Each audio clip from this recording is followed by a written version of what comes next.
नमस्कार, बहुत स्वागत है आपका। जोहार। झारखंड में आपके साथ मैं हूं सोनाली सिंह। साहिबगंज बरहरवा टोल विवाद मामले में झारखंड हाईकोर्ट ने अपने जारी आदेश में कई महत्वपूर्ण बातों पर गंभीर टिप्पणी की है। कोर्ट के आदेश में कहा गया है कि इस मामले में ग्रामीण विकास मंत्री आलमगीर आलम और पंकज मिश्रा दोनों के खिलाफ धमकी देने का मामला पहली नजर में सही प्रतीत होता है। कोर्ट ने यह भी कहा है कि मंत्री आलमगीर आलम और पंकज मिश्रा को बचाने के मकसद से उनके खिलाफ आरोप पत्र दायर नहीं किया गया है। मामले में मंत्री आलमगीर आलम और पंकज मिश्रा का नाम भी शामिल था, लेकिन दोनों को आरोप मुक्त कर दिया गया है। प्रार्थी शुभनंदन कुमार ने इस मामले की सीबीआई जांच की मांग की है, तो दोनों पर दायर नहीं किया गया था आदेश, जो कि टोल विवाद की सीबीआई जांच की मांग की गई है। तो हाईकोर्ट ने इस पर कड़ी टिप्पणी जाहिर की है, साथ ही चिंता भी जताई है।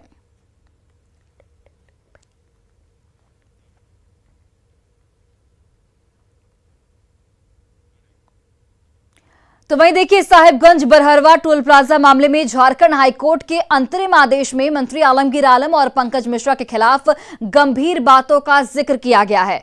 कोर्ट ने अपने आदेश में, अंतरिम आदेश में कहा है कि पहली नजर में यह मामला सही लगता है। इस पूरे मामले में प्रार्थी शंभू नंदन कुमार के अधिवक्ता अभय मिश्रा से बात की न्यूज 18 से हमारे सहयोगी संजय कुमार सिन्हा ने। साहिबगंज बरहरवा टोल विवाद मामले में इसकी जो सुनवाई हुई थी 6 दिसंबर को हुई थी, लेकिन अब आदेश की कॉपी आ गई है। हमारे साथ जो प्रार्थी हैं शंभू नंदन कुमार जो हैं, उनके अधिवक्ता हैं अभय मिश्रा जो हैं। ये जो अभी जो अंतरिम आदेश आया है कोर्ट का इस मामले में, क्या इससे मंत्री जी की मुश्किलें बढ़ेंगी?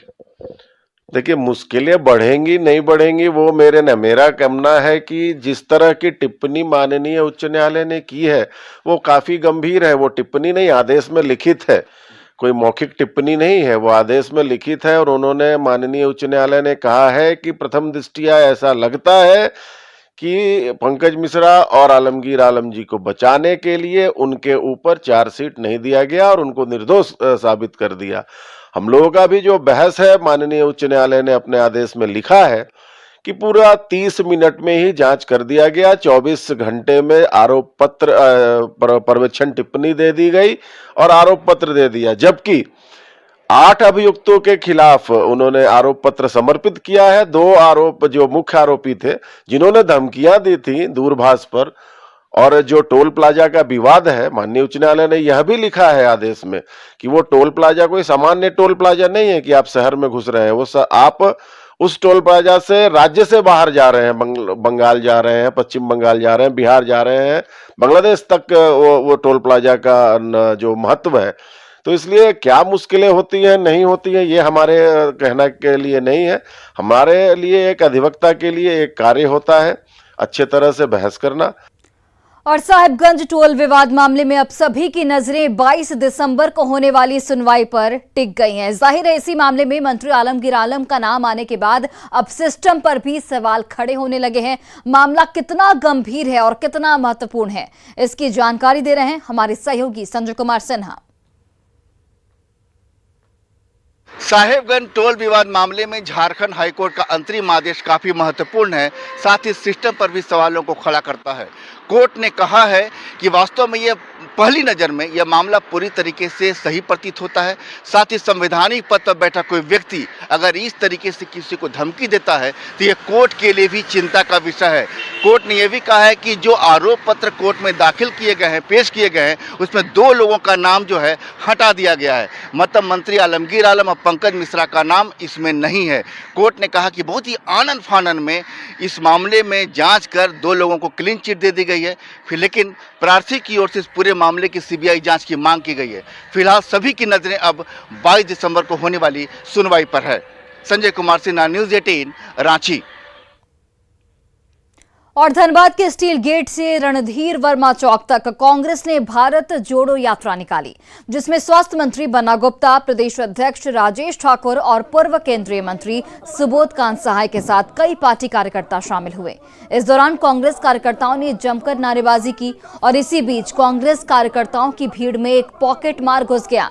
उसने जैसे ही कांग्रेस कार्यकर्ताओं की पॉकेट काटने की कोशिश की, भीड़ ने उसे दबोच लिया और जमकर धुनाई कर दी। बाद में वो पॉकेट मार भीड़ के चंगुल से छूटकर हालांकि भाग निकला।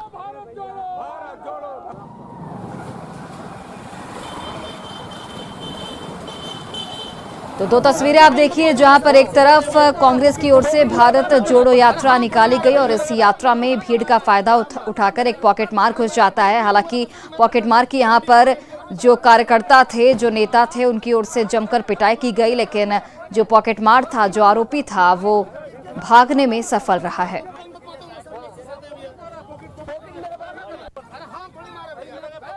इसके सियासत में अपने मुफाद के लिए, अपने स्वार्थ के लिए इस मां भारती को, मादरे वतन को कमजोर करने का काम किया जाएगा, तो निश्चित तौर पर कांग्रेस पार्टी का एक एक कार्यकर्ता, चूंकि हमारा इतिहास है बलिदान का, हमारा इतिहास है कुर्बानी का, हमारी इतिहास जो है हमारे महात्मा गांधी के त्याग, तपस्या, बलिदान, अशफाकुल्लाह, भगत सिंह, सुभाष चंद्र बोस, ना जाने कितने लाखों।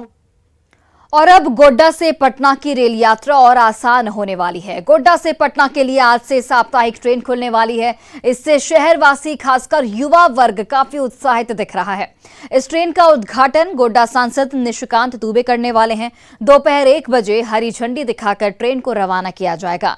ट्रेन के परिचालन पर अधिक जानकारी दे रहे हैं हमारे सहयोगी गौरव झा। गोड्डा को नई ट्रेन की सौगात मिलने वाली है और इसकी तैयारी गोड्डा के रेलवे स्टेशन पर देख सकते हैं। आज गोड्डा से सीधे पटना के लिए नई ट्रेन की जो शुरुआत है वो होने वाली है और इसकी शुरुआत जो है आज करीबन 1 बजे यहाँ पर गोड्डा के सांसद निशिकांत दुबे, उनके साथ विधायक अमित मंडल जी जो है वो यहाँ हरी झंडी दिखाकर उस ट्रेन को रवाना करेंगे। अगर हम गोड्डा की बात करें तो ये 10वीं ट्रेन होगी जो गोड्डा से अलग अलग स्टेशनों के लिए खुली है। उनमें से आज पटना के लिए खुलने वाली है और पटना के लिए ये ट्रेन जब आज खुलेगी तो निश्चित रूप से जो गोड्डा क्षेत्र के विद्यार्थी हैं उन्हें इसका काफी ज्यादा फायदा मिलने वाला है। अगर हम इस ट्रेन की बात करें तो ये ट्रेन करीबन 9 घंटे का समय लेकर पटना तक का सफर तय कराएगी, जिसमें से हर शनिवार को ये ट्रेन गोड्डा से खुलने वाली है। और अगर आप राजेंद्र नगर यानी पटना के राजेंद्र नगर टर्मिनल से वापस आना चाहते हैं तो हर शुक्रवार को ये ट्रेन खुलेगी। अगर गोड्डा से खुलने की बात करें तो ये ट्रेन सुबह के 7:25 पर हर शनिवार को खुलेगी और दोपहर के यानी शाम के 4:05 पर पटना वाली ट्रेन राजेंद्र नगर टर्मिनल तक पहुंचेगी। वहीं अगर उस ओर से बात करें यानी पटना की ओर से बात करें तो राजेंद्र नगर टर्मिनल से हर शुक्रवार को ये ट्रेन रात के 10:25 पर खुलेगी और सुबह के 6:25 पर गोड्डा तक का सफर तय कराएगी। बताया जाता है करीबन जनरल का किराया जो है वो 110 रुपए तक का निर्धारित किया गया है। और इससे पहले की अगर हम बात करें, जब भी गोड्डा के लोग पटना तक का सफर तय करते थे तो करीबन उन्हें 600 से 700 रुपए तक का किराया लगता था बसों में जाने में। लेकिन अब जो है किराए के लिहाजे से बात करें, सहूलियत के लिहाजे से बात करें तो गोड्डा के लोगों के लिए ये खास खुशखबरी और ये 10वीं ट्रेन के रूप में खुशखबरी। पिछले जब से गोड्डा रेलवे स्टेशन का उद्घाटन हुआ है उसके बाद लगातार गोड्डा को ट्रेनें मिल रही हैं। इससे पहले रांची के लिए ट्रेनें मिली, इससे पहले कोलकाता के लिए ट्रेनें मिली, इस दिल्ली के लिए ट्रेनें थी और अब जाकर के है बिहार की राजधानी पटना के लिए गोड्डा से ट्रेन खुलने वाली है। गौरव झा, न्यूज़ 18 गोड्डा। और गिरिडीह के प्रमुख पर्यटक स्थलों में से एक खंडोली अब धीरे धीरे गुलजार होने लगा है। यहाँ पर सैलानी भी आने लगे हैं। वादियों में स्थित यह पर्यटक स्थल अपनी खूबसूरती के लिए जाना जाता है। आपको बताते चले कि शरद ऋतु का आगमन होते ही खंडोली डैम में साइबेरियन पक्षियों का आगमन होने लगता है। इसके अलावा सैलानी बोटिंग का भी लुत्फ उठाते हैं। यहाँ घूमने के लिए सिर्फ जिले भर से ही नहीं बल्कि राज्य के दूसरे जिले और दूसरे राज्यों से भी सैलानी आते हैं। ग्राउंड जीरो से इस पर अधिक जानकारी दे रहे हैं हमारे सहयोगी एजाज अहमद।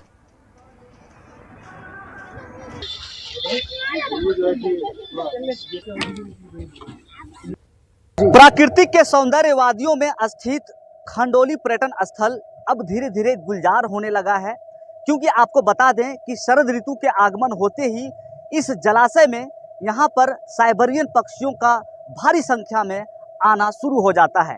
आप तस्वीरों में साफ देख सकते हैं, कुछ ही दूरी पर साइबेरियन पक्षियों का जमावड़ा है।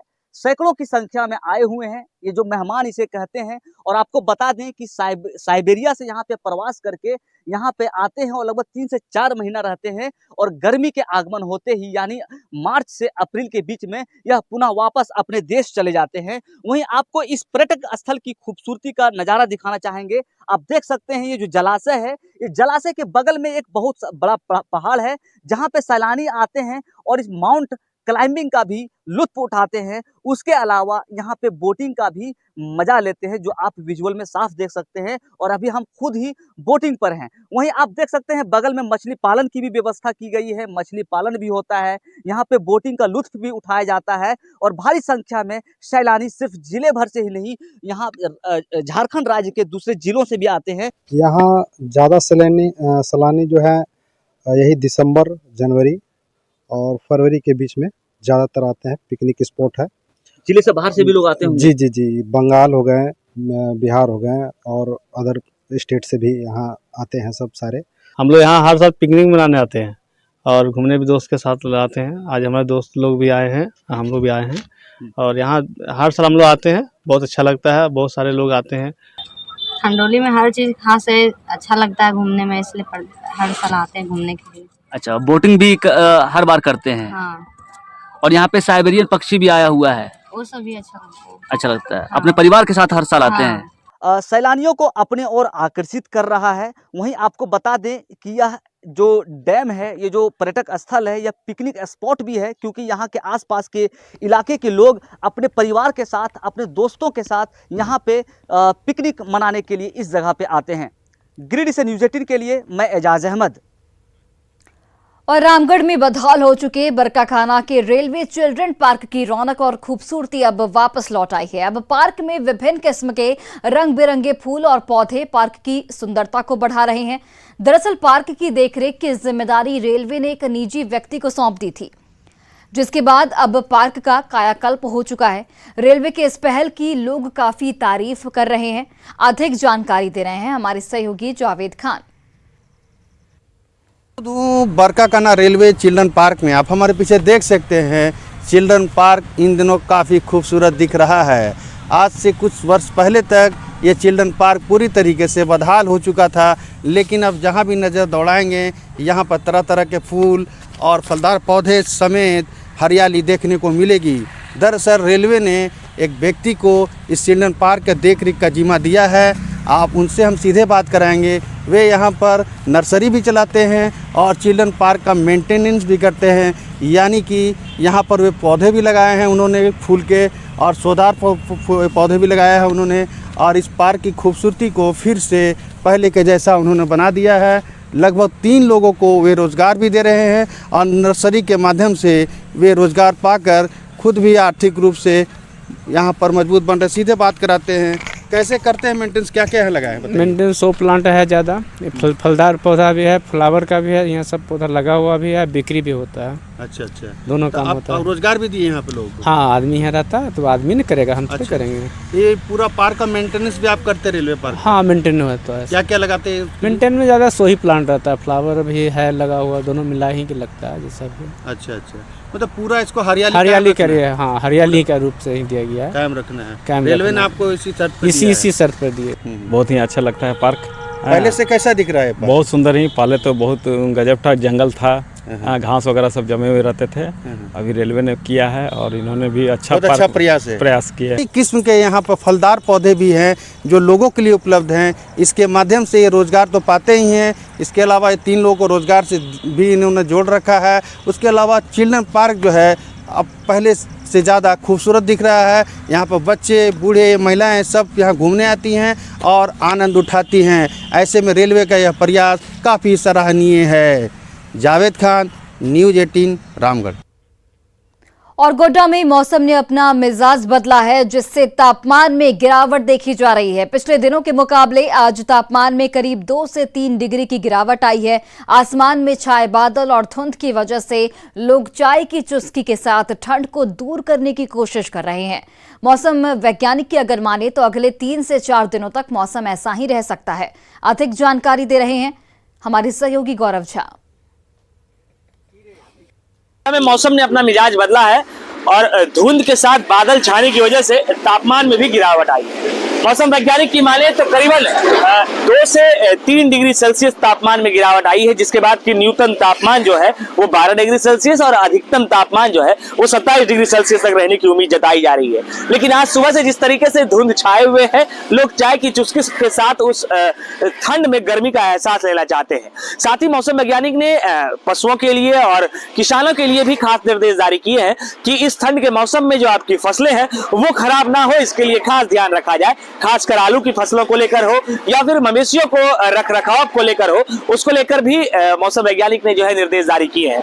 कल तक की अगर हम बात करें तो कल तक बहुत ज्यादा ठंड नहीं पड़ रही थी, लेकिन आज से जो है, आज सुबह से जिस तरीके से आसमान में बादल छाए हैं, साथ ही धुंध है, ये धुंध ये बताने के लिए काफी है कि मौसम में गिरावट आई है, यानी तापमान में गिरावट आई है और ठंड जो है वो बढ़ा है। गौरव झा, न्यूज़ 18 गोड्डा। और चलिए अब देखते हैं झारखंड 2020।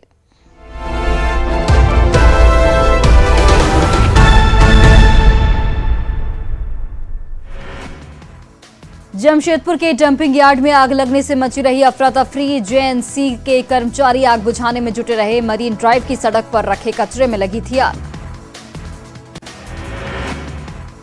धनबाद के स्टील गेट से रणधीर वर्मा चौक तक कांग्रेस ने निकाली भारत जोड़ो यात्रा। स्वास्थ्य मंत्री बन्ना गुप्ता, प्रदेश अध्यक्ष राजेश ठाकुर और पूर्व केंद्रीय मंत्री सुबोध कांत सहाय हुए शामिल। धनबाद में कांग्रेस की पदयात्रा में घुसा पॉकेटमार। कांग्रेस कार्यकर्ताओं की जेब काटने के दौरान पकड़ाया। धुनाई के बाद चंगुल से भागा आरोपी। सिमडेगा में जंगली हाथियों ने कुड़डेग के रेंजर नथुनी सिंह को पटका। गंभीर हालत में घायल रेंजर का सदर अस्पताल में चल रहा इलाज। हाथी भगाओ दल को ट्रेनिंग के दौरान हादसा। चौतरा के जयपुर भोइया टोला में पत्नी से पति के शरीर पर लगाई आग। घरेलू विवाद और प्रताड़ना से थी परेशान। झुलसा पति हजारीबाग रेफर, पत्नी गिरफ्तार। अवैध खनन मामले के मुख्य आरोपी पंकज मिश्रा का रांची के सीआईपी में चल रहा इलाज। नशा मुक्ति केंद्र में इलाज से बेहतर है स्थिति। पत्नी ने डॉक्टर से मिलकर जाना हाल। गढ़वा में आयोजित जोहार खतियानी यात्रा में पोस्टर लेकर नारेबाजी करते दिखे स्कूली बच्चे। बीजेपी ने जेएमएम पर बोला हमला। प्रवक्ता कुणाल सारंगी ने सरकार से पूछे कई सवाल। घाटशिला के बोर्ड मध्य विद्यालय की प्रिंसिपल शफक इकबाल पर राष्ट्र ध्वज के अपमान का आरोप। नाराज ग्रामीणों ने प्रिंसिपल के साथ की धक्का मुक्की। आरोपी प्रिंसिपल को हटाया गया। धनबाद के गोलकडी में पुलिस ने अवैध कोयला तस्करी को लेकर की छापेमारी। पुलिस के साथ सीआईएसएफ के जवान भी रहे शामिल। 50 टन अवैध कोयला जब्त। गिरिडीह के नक्सल प्रभावित तीसरी प्रखंड में 2 जगहों पर वन विभाग की छापेमारी। अवैध रूप से संचालित 2 आरा मिल ध्वस्त। छापेमारी के दौरान संचालक फरार। जमशेदपुर के डिमना गेरुआ गांव में पतंजलि डिमना वेलनेस सेंटर की शुरुआत। नेचुरोपैथी, योग और सात्विक आहार के जरिए लोगों का हो रहा इलाज। लोगों को लाभ मिलने की उम्मीद। अब गोड्डा टू पटना आसान होगा रेल सफर। गोड्डा से पटना के लिए आज से साप्ताहिक ट्रेन की शुरुआत। दोपहर 1 बजे ट्रेन होगी रवाना। गिरिडीह में गुलजार हो रहा प्रमुख पर्यटक स्थल खंडोली। शरद ऋतु के आगमन के साथ ही पहुंच रहे साइबेरियन बर्ड्स सैलानियों का बना फेवरेट स्पॉट। रामगढ़ में बदहाल हो चुके बरकाकाना के रेलवे चिल्ड्रन पार्क की लौटी रौनक। रंग बिरंगे फूल और पौधे पार्क की बढ़ा रहे खूबसूरती। निजी हाथों को मिला रखरखाव का जिम्मा। सिमडेगा पुलिस ने गरीब बच्चों के लिए की पुलिस अंकल ट्यूटोरियल क्लास की शुरुआत। बच्चों को शिक्षित कर मानव तस्करी रोकने की कोशिश। 120 जवान देंगे बच्चों को शिक्षा। G20 शिखर सम्मेलन की तैयारियों को लेकर पीएम नरेंद्र मोदी ने सभी मुख्यमंत्रियों के साथ की virtual meeting. CM Hemant Soren भी हुए शामिल। दुमका के इंडोर स्टेडियम में 3 दिवसीय बैडमिंटन प्रतियोगिता की शुरुआत। 60 खिलाड़ी चैंपियनशिप में ले रहे हिस्सा। वीसी ने बेहतर शिक्षा के लिए खेलकूद को बताया जरूरी। गुमला में बसिया के कलेगा गांव में सड़क पर मिला 2 युवकों का शव। हत्या का आरोप लगाते हुए भीड़ ने किया हंगामा। राउरकेला रांची रोड रखा गया जाम। FIH वर्ल्ड कप हॉकी की ट्रॉफी का रांची के बिरसा मुंडा एयरपोर्ट पर शानदार स्वागत। ट्रॉफी की झलक देखने के लिए उमड़े खेल प्रेमी। बिरसा मुंडा की प्रतिमा के पास ले जाई गई ट्रॉफी। 2 साल बाद क्रिसमस पर रांची वासियों का दिख रहा उत्साह। क्रिसमस सेलिब्रेशन के लिए मार्केट में जोश। क्रिसमस ट्री के साथ चॉकलेट और सजावटी सामान की खरीदारी।